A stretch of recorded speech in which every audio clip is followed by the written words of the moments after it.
Shalom WJC family. It's time for our weekly Torah Talk. This week in synagogue, we will be reading Parshas Tazria and Metzorah, a double portion, both of them about skin disease or impure disease. It can affect skin, clothes, houses, and seems to be caused by some kind of spiritual problem. And therefore, the ones who come along to cure the disease are the priests, the Kohanim. Now, a lot of times we are tempted to just skip over this part of the Torah and not talk about it because it is both a little icky as well as hard to understand. But there's some very beautiful wisdom that comes from it. And I want to look today in particular at a couple of things.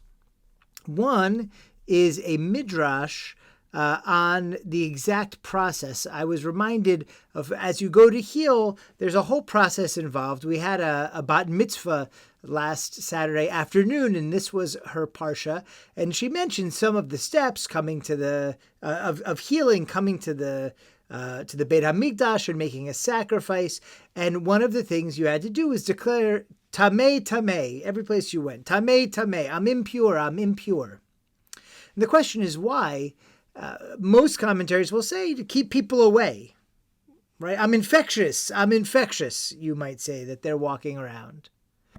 But there's a comment in the Talmud, in Tractate Sota, that has a different take on Tameh, Tameh. And I think it's very beautiful. It is taught,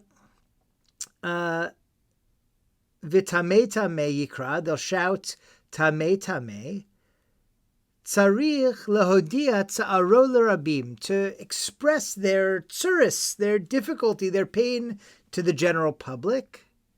V'rabim yivakshu alav rachamim, and the public will beseech on their behalf for rachamim, for mercy, right? So why do they say tameh, tameh?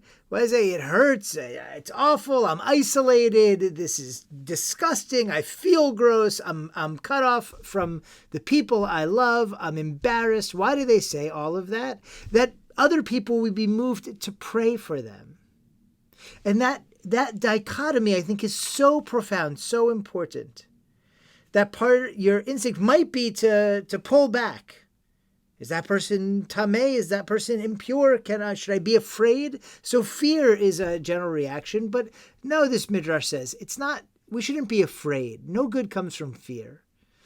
What instead we need to do is inject rachamim, chesed, mercy. And I was reminded in reading that midrash and being reminded of that midrash of a teaching of Rebbe Nachman of Bretzlav, who has sort of a spiritual interpretation of this whole issue of leprosy.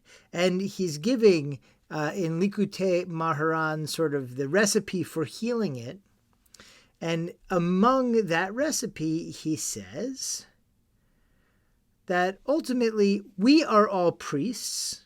All of the people are the priests of God, and we're called, you shall be a nation of priests, right? So when it says the priest shall heal the wounds, that's all of us. And how do we do it? He says, through chesed, by the bestowal of chesed into the wound.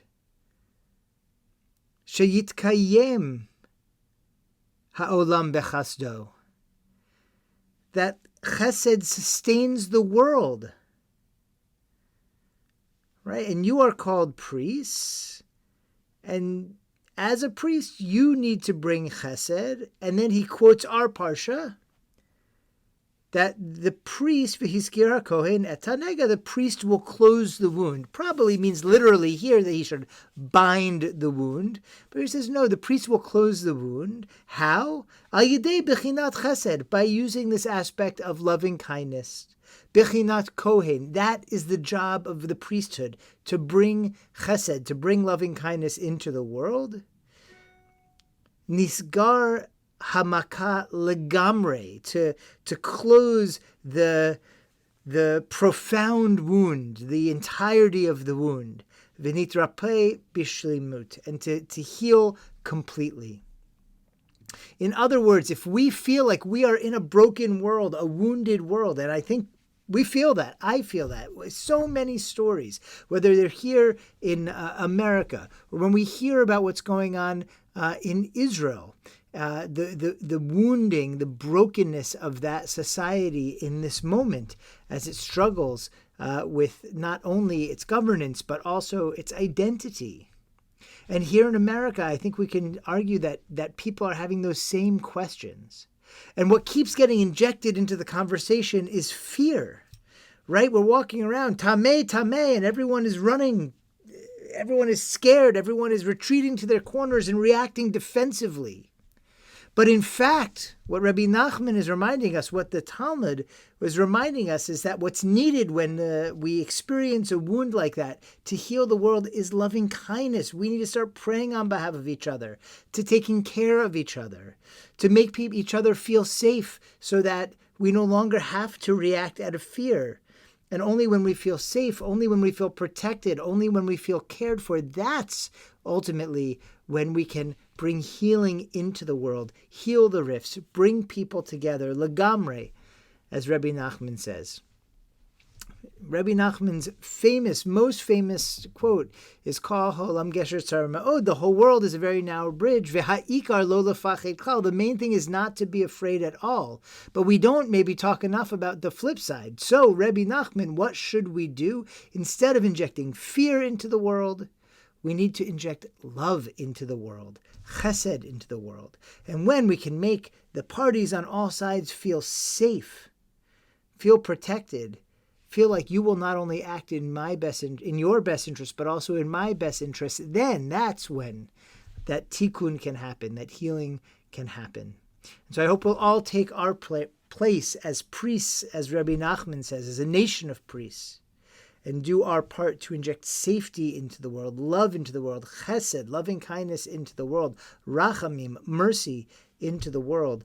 And as such, we will all live in a more beautiful, in a healed world, a world where we have every reason to feel safe and protected and cared for, because we're all caring for each other. May that come speedily in our days.